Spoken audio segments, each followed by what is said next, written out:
Gracias por estar acá, por conectarse a este webinar. Les saluda Fiorella Espinosa. Yo soy directora de Kalidoscopy y en nombre de todo el equipo les damos la más cordial bienvenida. Estamos súper contentos de tener gente de Perú y también de diferentes partes de Latinoamérica. Y bueno, les cuento un poquito más de Kalidoscopy. Bueno, nuestra misión es acompañar a personas y organizaciones en la creación y puesta en marcha de proyectos de desarrollo sostenible de y para las ciudades. ¿Y cómo hacemos esto? Esto lo hacemos a través de programas de capacitación y asesoría, además de proyectos comunitarios.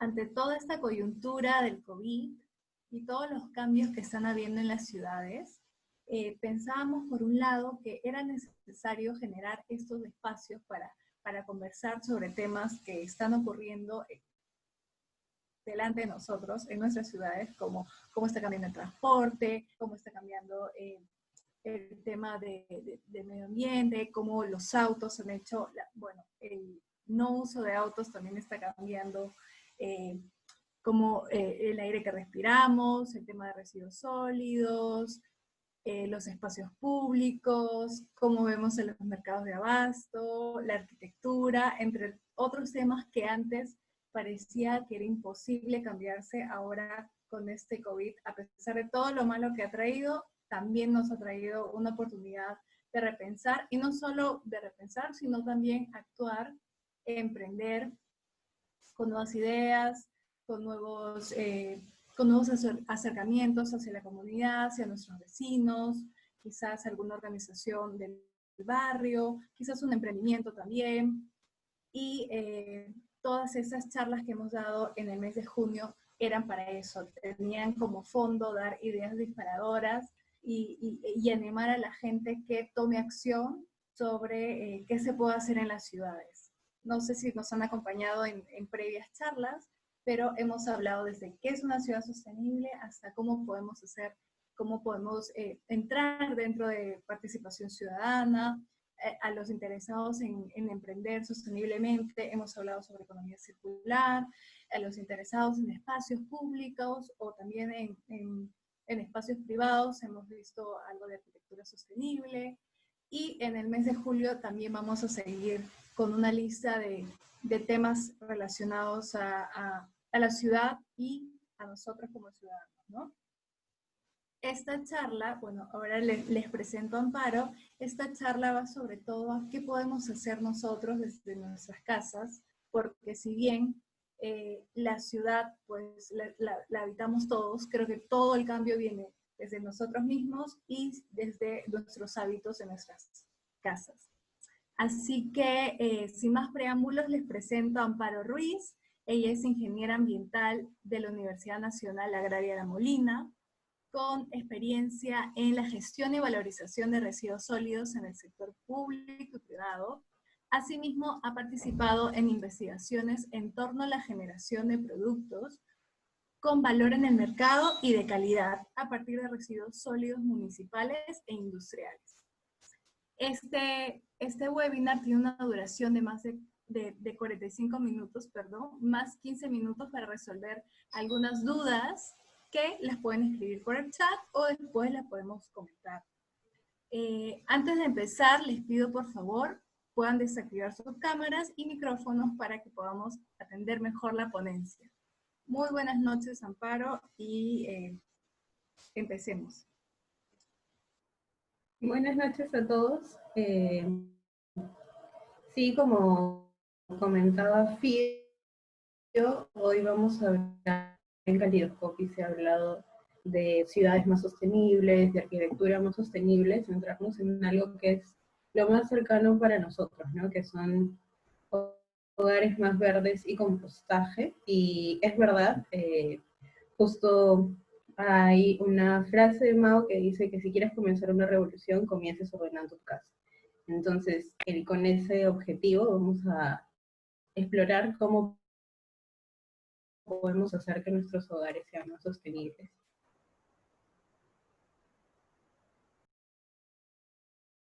La Molina. Y bueno, yo ya les hablé un poco de mi experiencia, que es lo que me respalda para poder darles estas recomendaciones. que son muy sencillas, pero bueno, esta es mi formación y le quiero compartir ahora esto con usted. Bueno, entonces ya para comenzar. Veamos nuestro hogar como si fuese un sistema, ¿no? Un sistema que de repente muchos de los que hemos estudiado alguna carrera de ingeniería o algo relacionado a ciencia, podemos identificar que tiene entradas y salidas, ¿no? Hay flujos. Entonces, por ejemplo, en las entradas de nuestro hogar tenemos todo lo que se nos abastece en servicios para poder realizar las actividades dentro de nuestro hogar. Y tenemos salidas que son el resultado, o sea, muchas veces que están tercerizados, o sea, que nosotros no asumimos ni asumimos ninguna responsabilidad, pero que salen de nuestro hogar. Eh, Entre las entradas está el agua potable, que después de que nosotros le damos el uso se convierte en aguas residuales que tienen que ser tratadas. También están los combustibles que utilizamos para la alimentación, para el transporte, que generan gases de efecto invernadero, los GEIS. También está el consumo de electricidad, que genera gases de efecto invernadero. Los productos que nosotros consumimos, que varían de muchas maneras, dependiendo de nuestra capacidad adquisitiva, de nuestros gustos, de la cultura también, que se pueden convertir en residuos sólidos inorgánicos, y los alimentos que se convierten en residuos sólidos orgánicos. Justo como les decía Fío, esta presentación está, digamos, vista o preparada desde una perspectiva de un hogar urbano, no de una zona rural propiamente, y ha sido así por el core de Calidoscopio, ¿no? De hecho, las recomendaciones variarían mucho si es que fuese un hogar rural. Así que por eso nos enfocamos en este tipo de hogares urbanos. Entonces, comenzando, ¿no? Ya hablamos un poco de cuáles son las entradas y salidas de nuestros hogares. Están constituidos por personas.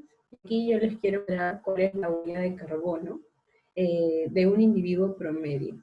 Entonces, por ejemplo, la huella de carbono, ¿qué es? ¿No? La huella de carbono es una medición que nosotros, los ingenieros, no solo los ambientales, sino que se ha creado con el fin de poder medir o cuantificar cuál es el impacto de ciertas actividades o de las personas sobre el medio ambiente en términos de generación de CO2 equivalente en un determinado periodo de tiempo. Entonces, la huella de carbono promedio en el Perú es de 5.7 toneladas de CO2 al año. Y mi huella personal, como Amparo, que realizo mis actividades, es de 4.09 toneladas de CO2 en un año. Esto lo he elaborado a través de una calculadora de huella de carbono personal, que la que yo usé fue la de Libélula, pero también hay muchas otras en internet. Y bueno, aquí podemos ver cuáles son mis principales fuentes que aportan esta huella de carbono. El 17% proviene de la energía, el 76% proviene del transporte. Yo en promedio utilizo el bus metropolitano, para los que son de Lima, conocen, unas 3 horas al día, por eso mi huella ahí se dispara. Tengo 0% en residuos, porque composto y reciclo, ahí está lo bueno, y 7% en mi alimentación, que también es una cantidad disminuida, digamos, ¿no? De todo lo que es mi huella. Y yo, para compensar mi huella, lo que debería hacer cada año, ¿no? Para compensar esta huella promedio, sería plantar 3 árboles. Entonces, teniendo esto, ya vemos como que cuál puede ser el impacto, en esta imagen podemos ver cuál puede ser el impacto de una sola persona, cuánto contamina una sola persona, en este caso yo, que incluso sabiendo mucho de reciclaje, de compostaje, ahorrando la energía, el agua, transportándome en un medio público, tengo esta gran huella, ¿no? Que son 4 toneladas de carbono. Luego, entonces vamos a comenzar a cómo podemos hacer para reducir punto por punto en nuestros consumos y tanto en las entradas como en las salidas. Reducir la nocividad y reducir las cantidades, dependiendo del item. Entonces, ¿cómo podemos hacer para reducir nuestro consumo de agua potable? Primero, y lo básico, es reparar las fugas, ¿no? Luego está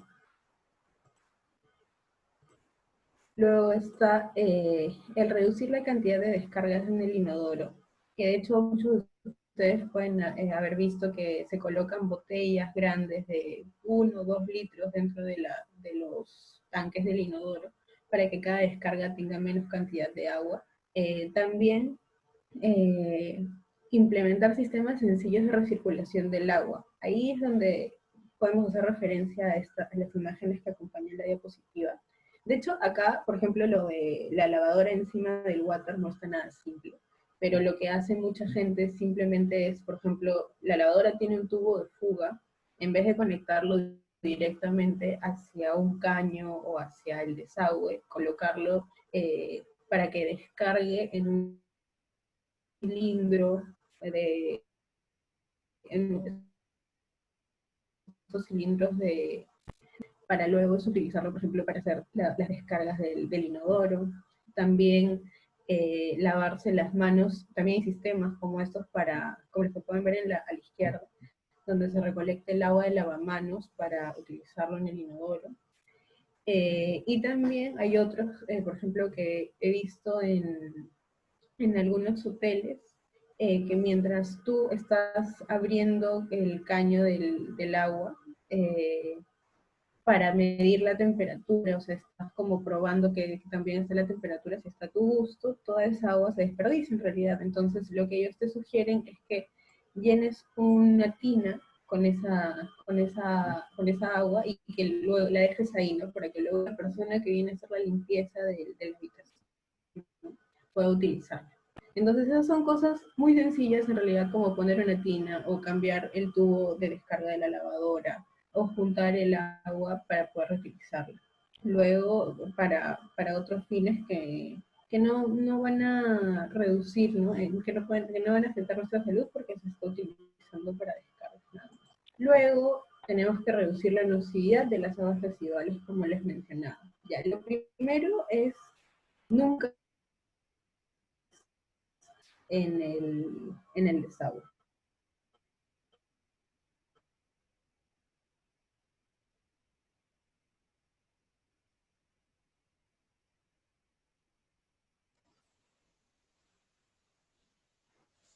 Hola, Amparo.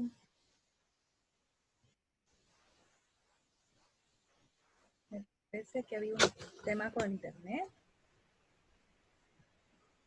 ¿Hola? Hola, se cortó, Ampi. ¿En dónde? Al inicio de esta presentación, de este slide, y si puedes subir un poquito tu volumen sería ideal. Ahí, ahí, ya. Creo que tengo que acercar el micrófono. Ahí, ya. Respecto a reducir la nocividad de aguas residuales, como les comentaba, está lo primero es no arrojar aceites al desagüe o a las cañerías. Esto por lo que los aceites hacen más difíciles de tratar las aguas residuales y generan otros problemas ecológicos o medioambientales que tenemos que evitar. Entonces, lo mejor es, por ejemplo, colocar un envase de vidrio cercano al lavadero o para que cada vez tengamos una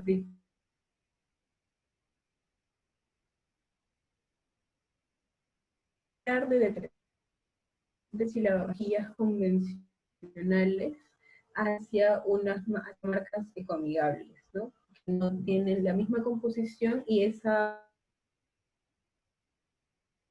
sin que les vayan a dañar, o para otros fines.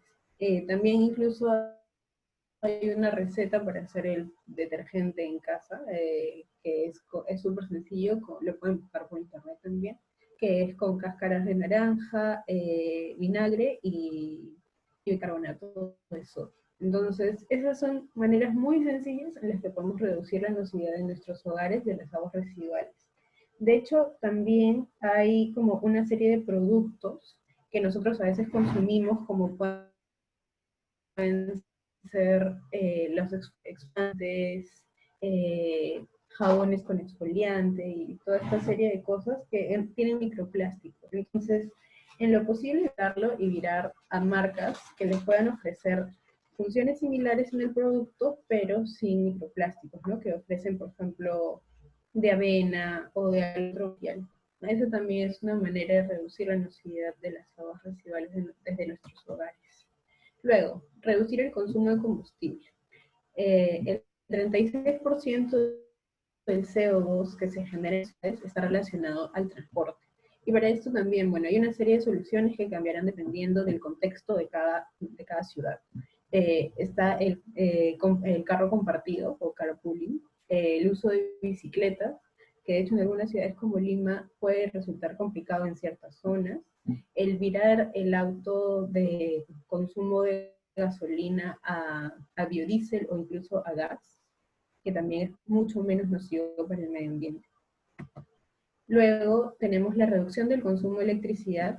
El 50% del CO2 que generamos en las ciudades se relaciona al consumo de energía eléctrica. Esto es un montón.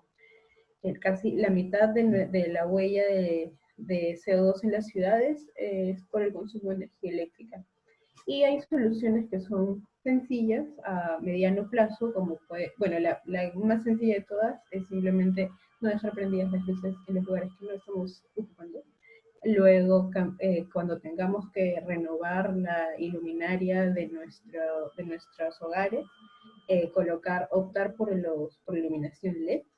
Y una que es posible, pero bueno, no es es previa a la construcción de las casas, es tomar como un factor muy importante la orientación de la luz para que nuestro hogar reciba las mayores horas de luz posibles al día. Luego, también, de hecho, en el tema de productos, está reducir el consumo innecesario.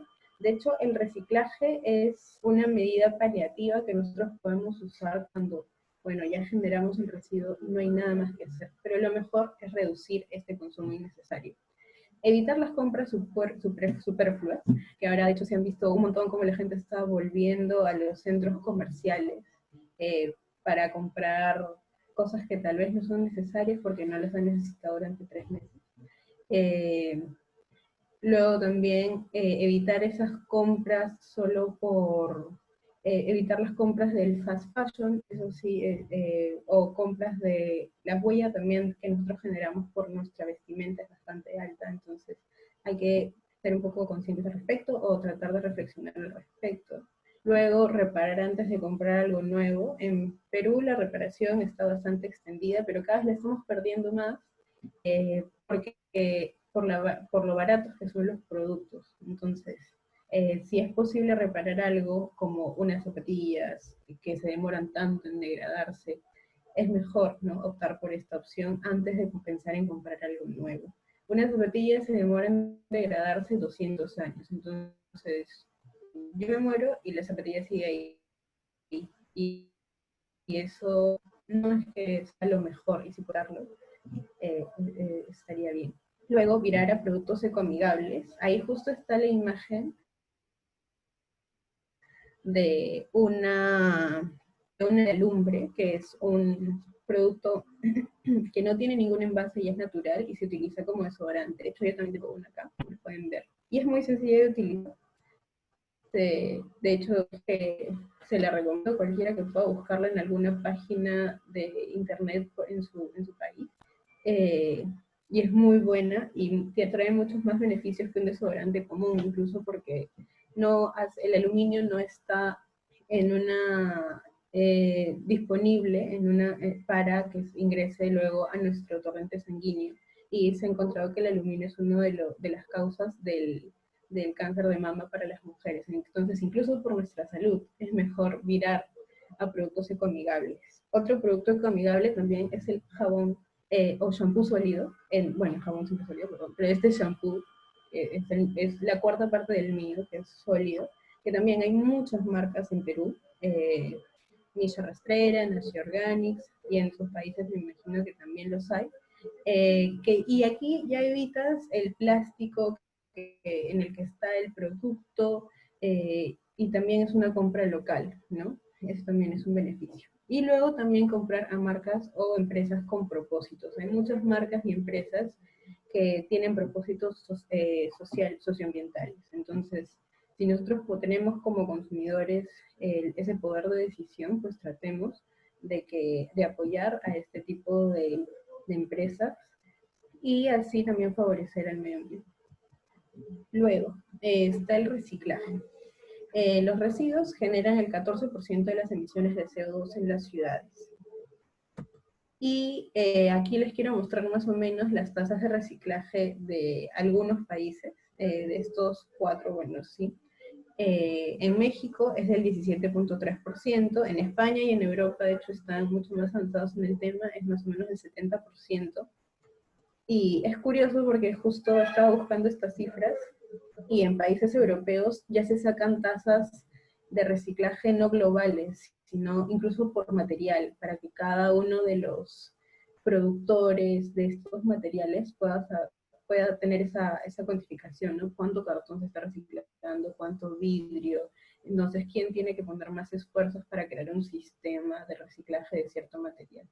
En el Perú estamos en 2% en cifras oficiales, es del 9% más o menos en Lima, en la ciudad capital, y en provincia se va al piso, entonces tenemos mucho trabajo por hacer. En Argentina es más o menos del 11%, en promedio también. Y aquí les presento las razones por las que comúnmente la gente no recicla. La primera es porque requiere un esfuerzo extra. Luego porque hay falta de espacio en la casa, porque la ciudad no ofrece un sistema de reciclaje, también es una muy común, porque no les pagan por hacerlo, eso también ha sido una de las justificaciones que la gente manifiesta, porque no conoce los beneficios, por desinterés simplemente, porque les parece difícil o no saben cómo hacerlo, y hoy también otra vez porque les parece que eso no cambia en nada, que reciclar no ayuda en nada.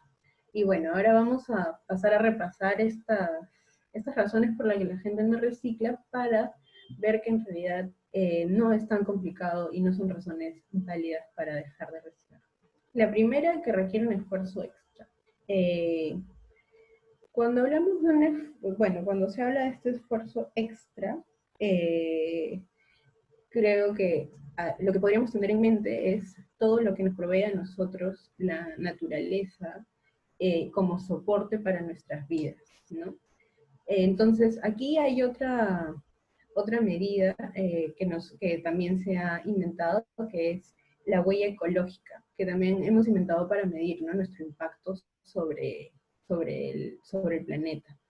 Y la huella ecológica, además de incluir, es diferente a la huella de carbono. ¿Por qué? Porque incluye el área de tierra y agua que se necesita para producir lo que una persona consume y además para absorber los residuos que genera. Entonces es un poco más completa y compleja también que la huella de carbono. Y nuestra huella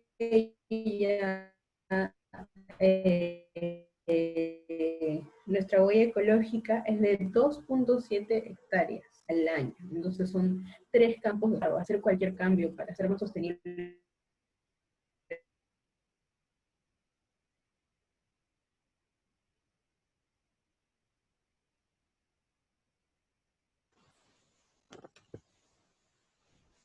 Ampi, ¿estás por ahí?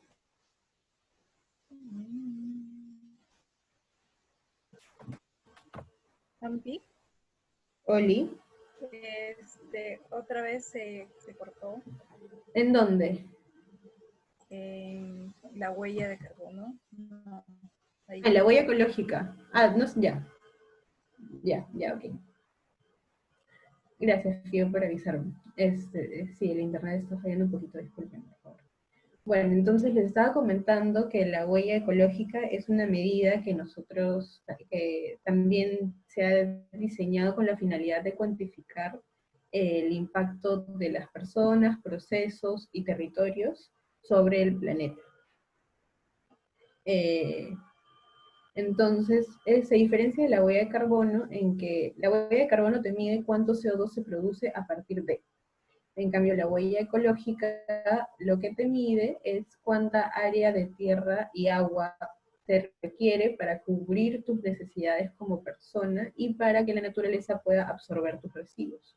Entonces, en promedio, una persona requiere de 2,7 hectáreas, que son 3 campos de fútbol, este es un promedio global, para cubrir sus necesidades. Entonces, cuando nos dicen el, que el reciclar o implementar alguna medida en nuestros hogares ambientales requiere un esfuerzo extra, en realidad creo que es lo mínimo que uno puede hacer, ¿no? Para tratar de coadyuvar a todo este sistema que en realidad nos soporta, que nos provee. Entonces, cuando alguien les diga que es un esfuerzo extra o que no vale la pena o que me deberían pagar por hacerlo, la verdad es que estamos gozando de muchos servicios que ahora se denominan servicios ecosistémicos, por los cuales no pagamos, los cuales hace la naturaleza for free o gratis por nosotros. Entonces, vale la pena realmente sí hacerlo. Luego, otra de las justificaciones es la falta de espacio en casa. En realidad, esta tampoco es muy válida, o dependiendo de los hogares, pero hay maneras muy sencillas de hacerlo. Miren, por ejemplo, esta canasta celeste que ven es la que está en mi casa. Ahí, que es como un cesto de ropa sucia, ahí nosotros colocamos lo que es reciclable y ahí hacemos nuestro reciclaje. Luego hay otros que son más coloridos, que se pueden colocar en el patio de una manera didáctica también, de repente si hay niños en la casa, para que pueda estar fuera de la casa y no necesariamente dentro de nuestros hogares ocupando un espacio, ¿no? Y también hay otros sistemas que se pueden acomodar en vertical para hacer este reciclaje. Luego, que no hay un sistema en mi ciudad.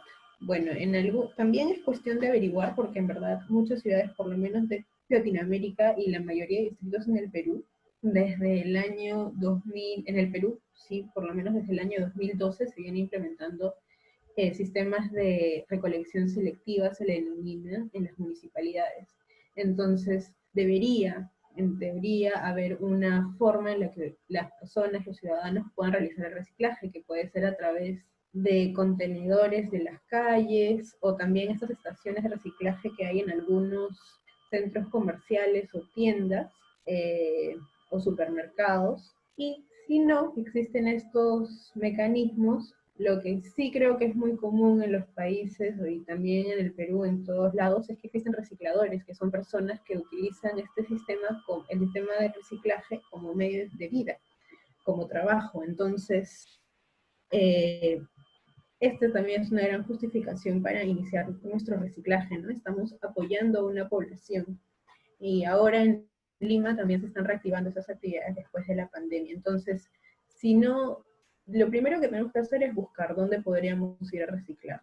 Y si no, también podríamos contactar con alguna persona que veamos, de repente no un reciclador formal, con todos los beneficios que le pueda ofrecer una municipalidad distrital y todo ese apoyo, pero sí contactar con un reciclador que observemos fuera de nuestra casa y poder darle las facilidades, ¿no? En lugar de que tenga que estar eh, rebuscando entre la basura, darle los residuos limpios, ¿no? Darle solo el plástico.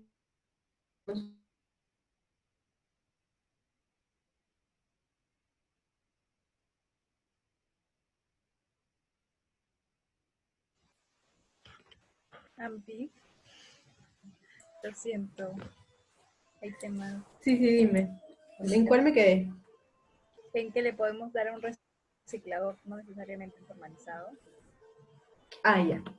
Sí, les decía que a un reciclador no necesariamente formalizado también le podemos hacer la entrega de nuestros residuos, y lo mejor sería que se los demos ya separados, ¿no? Para que no tenga que estar rebuscando entre la basura de nuestra casa, sino que ella tenga limpio eh, los residuos reaprovechables.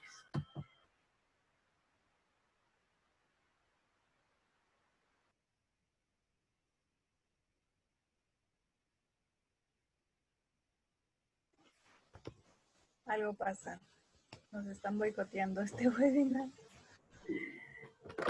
Ya. ¿Me escuchas mejor o, o no todavía? Ahí sí, y nada, recién íbamos a empezar a hablar de esta. Ya, listo. Ah, ya les decía, entonces que otra justificación es que es difícil pero la verdad es que no es difícil y que no hay necesidad de hacerlo perfecto. ¿Sigue? Ya. Sí, bien. Ah, ya, ya. Este, por ejemplo, aquí en la figura que ven en la parte superior está el tacho de reciclaje de mi casa.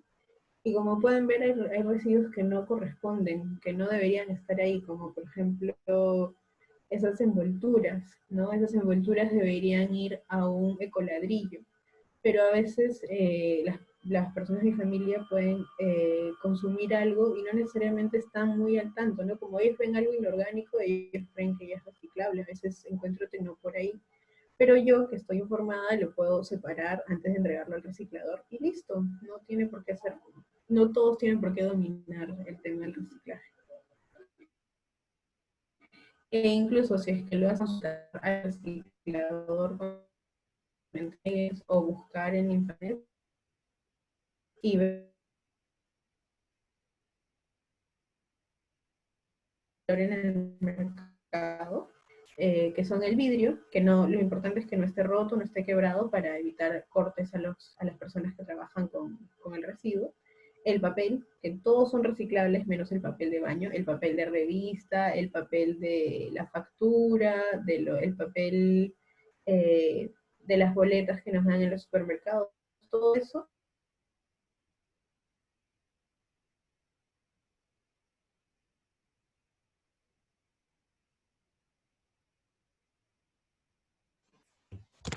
Otra vez.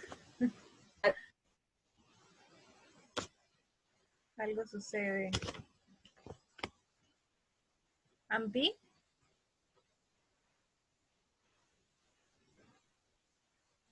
Amparo.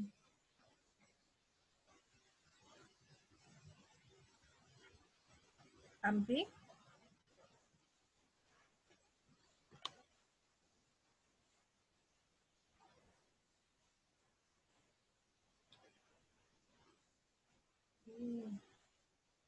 Eh, Parece que Amparo tenía un problema con el internet. Un segundito, seguro que ahora se vuelve a conectar. Mil disculpas con todos.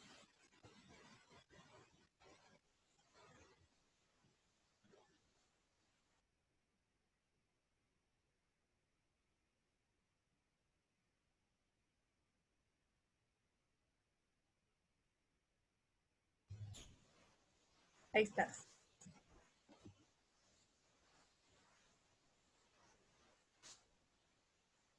Ya.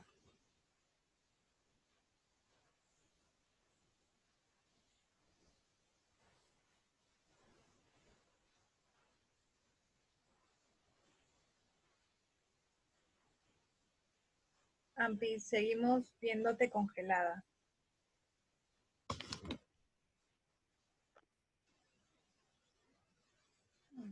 La magia del internet.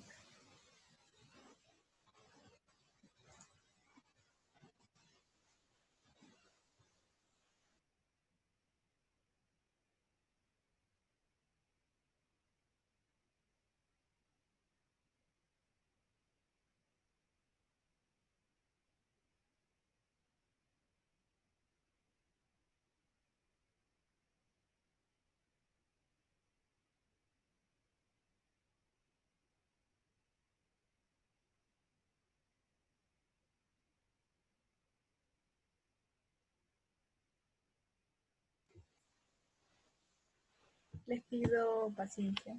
Mil disculpas por esto. Espero que estén tomando apuntes sobre los tips buenos que está dando Amparo. Ahí está.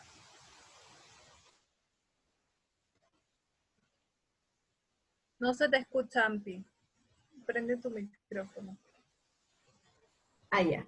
Ya está. Voy a tratar de avanzarlo rápido por si el internet nos vuelve a jugar una mala pasada.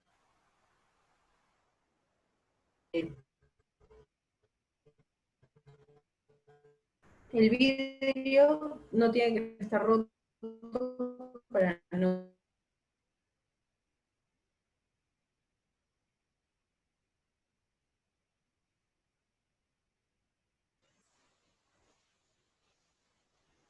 Ahí Alguien nos está chuponeando. ¿Hable? No, se te dejó de escuchar, Ampi.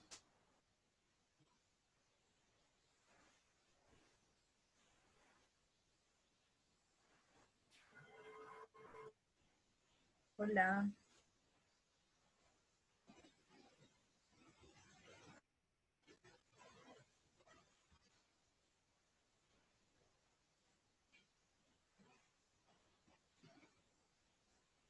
Bueno, pobre Ampi. Si tienen alguna pregunta, todas las que están conectados, quizás le voy a decir que no ponga su cámara. Entonces igual podemos conversarlo al terminar su presentación. Así que vayan escribiendo en el chat.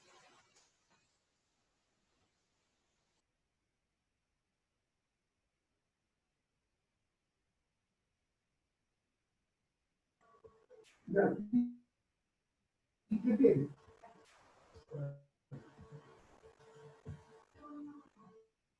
Mejor no, mejor sí. ¿Tío, me escuchan? Sí, Ampi, creo que apagas tu cámara para que no se te vayan los datos. Ahí estás. Mejor. Ya.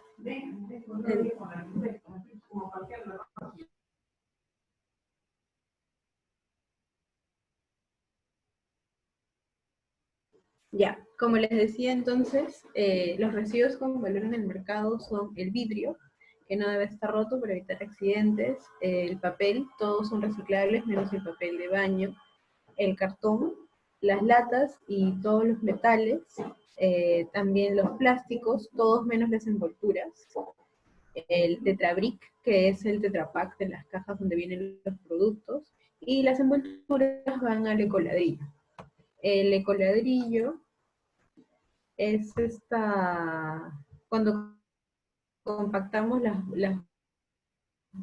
envolturas de una botella, estamos en una botella PET limpia, luego un instrumento que puede ser un palito, un palito delgado para poder compactarlo y luego colocamos todas las envolturas bien compactadas al interior. En Perú funciona ecoladrillos P, así que hay puntos donde se pueden llevar estos ecoladrillos una vez estén llenos y sirven para hacer estructuras en ciertas zonas vulnerables.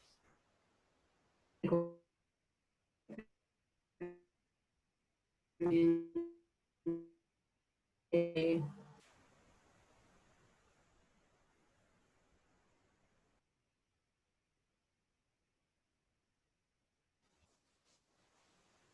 Ampi, estás por acá. Te perdimos otra vez.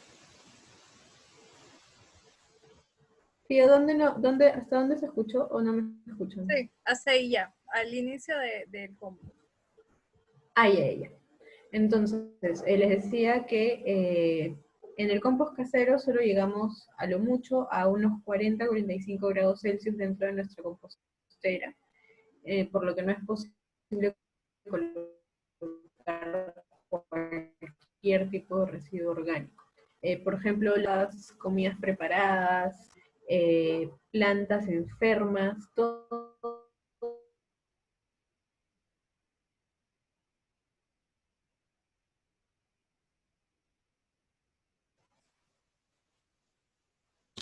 Ampi, otra vez te perdimos. Qué pena con todos. Ampi.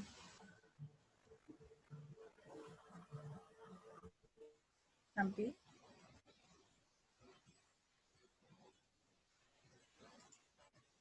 Ampi.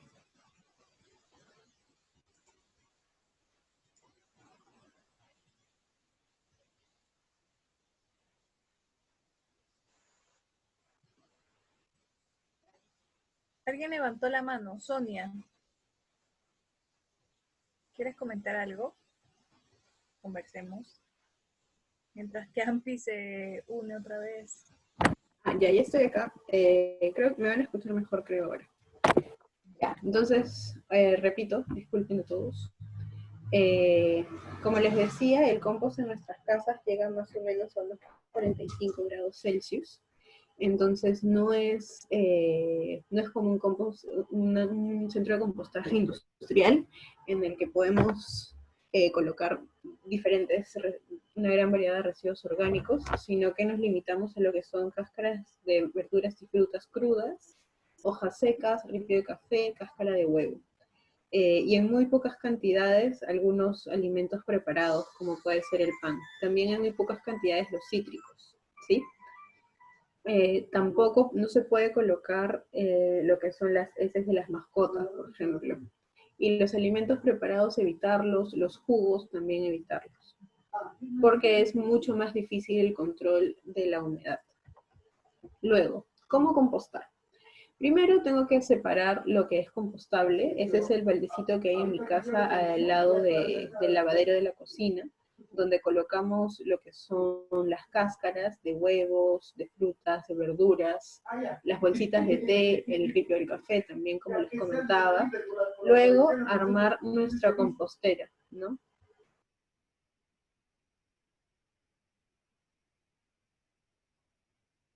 Luego, armar una compostera puede ser bastante sencillo, ¿no? Acá lo que tenemos, por ejemplo, en mi casa también, es una java de frutas que en el mercado te la pueden dar. A veces te las regalan, a veces te las dan a menos de $1. Sí, definitivamente, a 30 centavos de dólar máximo. Hacerle una base y paredes de cartón y colocar ahí primero una capa inicial de tierra o viruta de madera no sanitizada, no barnizada. Luego colocar los residuos orgánicos lo más picaditos posibles, lo más pequeños posibles. Y luego colocar una capa de tierra para que las moscas no se posen y dejen sus huevecillos. Luego ahí está la cobertura en tierra, luego cada cierto tiempo, cada 3, 4 días, hacer lo que es el volteo y probar si es que necesita mayor cantidad de agua a través de la prueba del puño, ¿no? Si tú ves que tu compost está como una arena, está todo suelto, necesita más cantidad de agua. Si ves que chorrea de agua, lo que necesita, o comienza a tener un olor como putrefacto, lo que necesita es un poco más de tierra.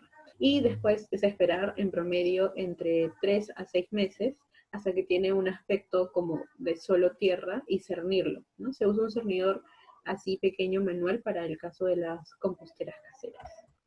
Luego, entonces estábamos hablando de todo este tema de las facilidades que nos ofrecen las ciudades a veces y los gobiernos distritales, locales, para poder para poder tomar medidas más sostenibles, como puede ser el reciclaje, la movilidad, etcétera. Entonces, justamente para nosotros poder llegar a eso y para que se pueda difundir entre las ciudades, lo que se necesita es que haya presión por parte de los ciudadanos hacia las autoridades exigiendo que estas medidas se implementen en sus ciudades. Y esto, bueno, ahorita, ¿cómo lo podemos hacer? En verdad se puede lograr, por ejemplo, la participación ciudadana a través de las redes sociales, a través del voto, que es muy importante también, que es otra manera de nosotros ejercer ciudadanía, que es eligiendo candidatos que tengan una agenda ambiental o algún propósito ambiental, el seguimiento, ¿no?, de qué es lo que se está haciendo en mi distrito respecto a estos temas ambientales, no sé si es que me están dando o no las facilidades, y si no las están dando, pues hacer el reclamo de repente a través de una junta vecinal, a través de un comité, también haciendo parte de las organizaciones civiles, acá a los que pudieran estar interesados. Lima Joven, es una plataforma de la Municipalidad Metropolitana de Lima, va a ofrecer un curso sobre incidencia política en gobiernos distritales, que es justamente eso, ¿no? Que los jóvenes armen un comité y puedan hacer seguimiento a las agendas de implementación de sistemas que faciliten tomar medidas ambientales en la ciudad de Lima. Y esto se hace en cada distrito porque cada distrito tiene una realidad diferente, de hecho. Luego también apoyando la implementación de las leyes y de las autoridades que procuren el bienestar ambiental en nuestra ciudad, en nuestras comunidades. Como justo dentro de mantenernos, dentro también de estas responsabilidades está mantenernos al tanto de cuáles son las medidas que debemos de apoyar. De repente algunos de ustedes, sobre todo en Latinoamérica, han escuchado sobre el acuerdo de Escazú, el hashtag que estamos usando ahora, que es hashtag Escazú ahora, en qué consiste el acuerdo de Escazú. No es para la implementación de sistemas que garanticen los derechos de acceso a la información y participación y acceso a la justicia a las comunidades andino-amazónicas cuando se está ingresando a su territorio, ¿no? Entonces es importante que nosotros también manifestemos una opinión, que estemos al tanto para que podamos ejercer presión. De hecho, esto de Escazú se viene discutiendo en el Perú desde el Congreso anterior, desde el año pasado, en septiembre más o menos, y aún no se logra la ratificación, cuando es algo muy importante y necesario. Hay otros países de la región que ya lo lograron, como Ecuador, por ejemplo. Entonces es importante que nosotros tomemos postura en esto, ¿no? También en pos de cada vez tener una vida más sostenible, ¿no? También es seguir a quien pueda inspirarnos para procurar esa sostenibilidad. Aquí les dejo una lista de cuentas que yo sigo, que me mantienen al tanto. De hecho, algunas son un poco más técnicas, otras son como imágenes ambientales, que te explican todo así en poquitísimas palabras y muy digerido la información, como ilustrado por M. ¿Por dónde empiezo? Punto Perú, que en verdad cualquiera puede seguirlas. Es un grupo de chicas que hace recomendaciones muy sencillas justamente para hacer más sostenibles nuestros hogares. MINAM, para que estén al tanto de cuáles son las normativas que se van aprobando en temas ambientales. Lima Compost, para todos los que quieren compostar. Ahí se publica un montón sobre compostaje. Lima Cómo Vamos es un observatorio de ciudadanía que también toca muchos temas ambientales, también sociales. Ecoladrillos Perú, que si siguen esa página también van a saber dónde llevar sus ecoladrillos cuando estén llenos. También está Pachacompost, también es una iniciativa que procura ayudar a la gente a que pueda compostar en sus hogares sin necesidad de que cuenten con una compostera siquiera, sino desde algo muy sencillo. También está JPCC, que son Jóvenes Peruanos por el Cambio Climático. Ellos difunden, ellos son, digamos, son comités, es un grupo de jóvenes que trata de ejercer incidencia política en temas ambientales, ¿no? Específicamente en cambio climático. También ahorita, por ejemplo, están brindando un montón de información respecto al acuerdo de Escazú. La Mullita, que también es un emprendimiento peruano, donde nos enseñan cómo tener un huerto en nuestras casas, ¿no? Entonces, todas estas cuentas, dependiendo del gusto de cada uno, y de hecho hay muchas más, nos pueden ayudar a estar como que más pendientes de los temas ambientales y tenerlo como un tema presente en nuestro día a día. Bueno, entonces ya el tiempo está llegando, ya tenemos que terminar. Pero quería dejarlos con esta imagen de una de las cuentas que les recomendé, y también mi correo por si alguno tiene una consulta adicional, y bueno, otra vez disculparme por las fallas del internet. Bueno, muchas gracias, Ampi, que el internet nos jugó mal. Hoy es nuestro último webinar de junio y nos despedimos con broche de oro. Pero yo creo que a todos nos ha servido estas recomendaciones, que como bien dice Ampi, no hay que ser perfectos, solo tenemos que empezar poquito a poquito, y como también dice Ampi, a veces la familia o personas mayores con los que vivimos quizás no están tanto al tanto de qué es reciclaje, cómo podemos hacerlo, quizás meten todo en un solo tacho, pero poquito a poquito enseñándoles, diciendo, bueno, esto lo podemos poner ahí, esto acá.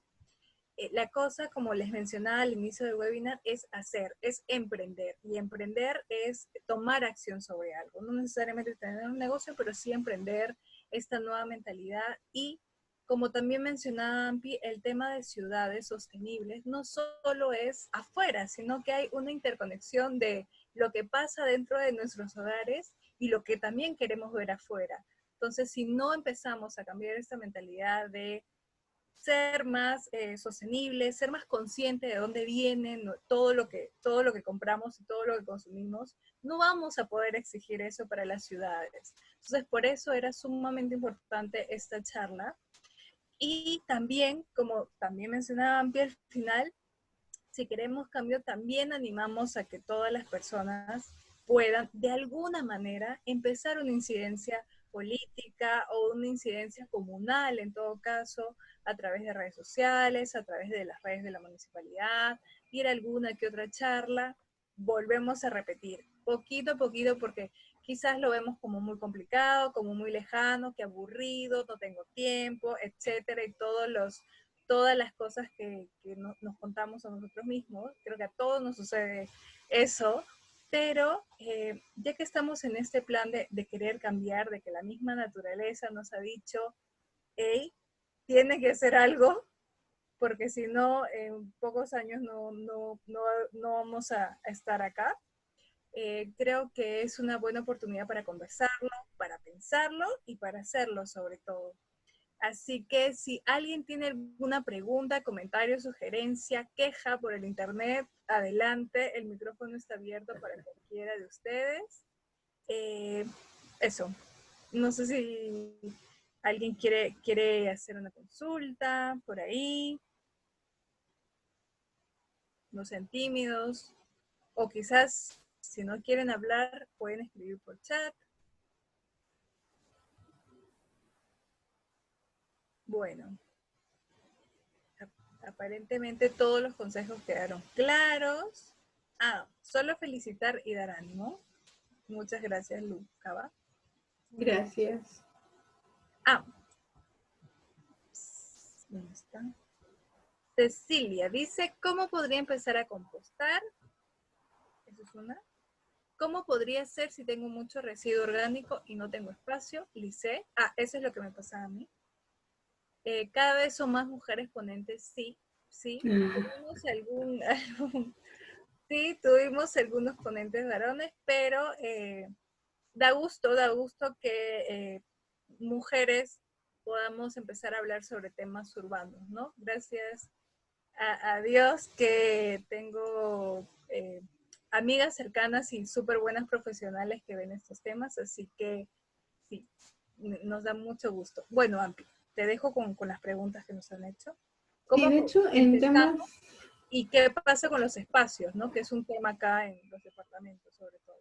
Sí, de hecho, en temas ambientales es muy común que abunde la participación femenina. De hecho, sí, incluso lo han estudiado. Por eso me causó curiosidad el comentario. Pero bueno, yendo al tema de cómo puedes comenzar a compostar, de hecho no se requiere una inversión. La inversión es mínima en todo caso, como les mencioné en la diapositiva. En una de las diapositivas lo que necesitas es una jaba de frutas, cartón, para poder cubrir las bases y las paredes de la caja, y hacer la mezcla de los residuos, hacer una base, perdón, que puede ser de viruta, o tierra, o periódico picado, una base gruesa para que absorba la humedad, colocar encima los residuos mezclados con un poco de tierra y luego cubrir todo con tierra, ¿no? Y luego ir haciendo los volteos cada 4 días. De hecho, lo preferible es que siempre estén bien picaditos los residuos, lo más pequeños posibles, para ayudar un poco a que las reacciones de degradación sean lo más rápidas, ¿no? posibles. Y de ahí tienes que ir revisando tu compost, ¿no? Como si es que está muy húmedo, si es que está muy seco, qué es lo que requiere. Y también, bueno, ya luego se da la cosecha, ya lo puedes utilizar para tus plantas. El compost casero es más recomendable para plantas ornamentales que para huertos, por las propiedades que tiene, pero también se podría utilizar, ¿no? Se entierra un poco al lado de las plantas ornamentales. Igual, si es que no pueden tener una java de frutas porque no quieren ir al mercado a conseguir una, de repente lo que pueden hacer, si es que tienen jardín, es hacer un hueco en la tierra, y en verdad ese es un muy buen sistema para hacer compostaje. Haces tu hueco en la tierra, colocas ahí tus residuos, los cubres, y así una vez a la semana vas alimentando ese hueco en la tierra. y luego cosechas, ¿no? Te vas a dar cuenta de la diferencia entre la tierra del resto del jardín con esa tierra, con ese compost. Para hacer el compost se necesita también un material seco, ¿no? Que puede ser la tierra, que puede ser pasto seco, que pueden ser hojas secas, que puede ser también acerrín, siempre que no venga de madera barnizada o sanitizada. Esos son los más comunes. También puede ser cascarilla de arroz, pero de hecho lo que tenemos más a la mano puede ser tierra, a veces puedes ir a los cruceros peatonales que tienen solo tierra, no tienen ninguna plantación, y quitar un poco de ahí. De hecho, si es que no puedes ir a comprar tierra, ¿no? O no tienes tierra a la mano. Pero a veces yo lo que hago, por ejemplo, es sacar de mis macetas y ahí voy como que nutriendo esa tierra.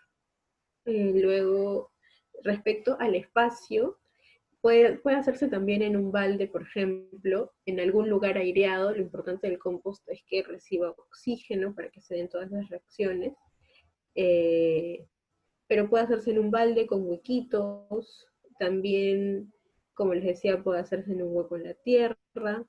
Pero en realidad estas cajas no es que ocupen demasiado espacio, ¿no? También se pueden colocar al lado de la lavadora o encima de la lavadora. Hay que ser un poco creativos de dónde poder apoyar nuestra caja de compost. A ver si hay más preguntas. Perfecto. ¿Hay alguna otra pregunta, comentario, sugerencia para Ampi? Alguien puso, ¿puedo compartirnos su presentación? Sí, claro, les vamos a mandar la presentación y una pequeña encuesta también al final, porque como les mencionaba, cerramos con broche de oro los webinars. Así que nada, si nadie más tiene ninguna pregunta o comentario, cerramos el mes de junio. Muchas gracias. Sí, hay uno. ¿Cómo aplicar el sistema eólico, sistema solar en mi hogar? Ok, ya, esa pregunta. Esa pregunta, en realidad, aviso que para el mes de julio, para quincena me parece exactamente, va a ser la charla sobre energía solar con un experto en el tema. No sé si antes puedes darle un resumen, pero a Wilmer, te invito, Wilmer, el 15 de julio a la misma hora por el mismo canal a ver la charla de energía solar. Muchas gracias. Listo. Muchas gracias a todos. Muchas gracias. Antes está el correo de AMPI, igual nos pueden seguir por redes sociales como Calibre Perú. En estos días publicamos las charlas del mes de julio y los animamos a todos desde acá a que emprendan este cambio de vida sostenible para nuestro bienestar y para nuestra familia, para los que vienen, para nuestros hijos, nuestros nietos, nuestros sobrinos. Así que nada, pueden contar con nosotros y nos vemos pronto. Muchas gracias. Muchas gracias. Gracias. Con gusto.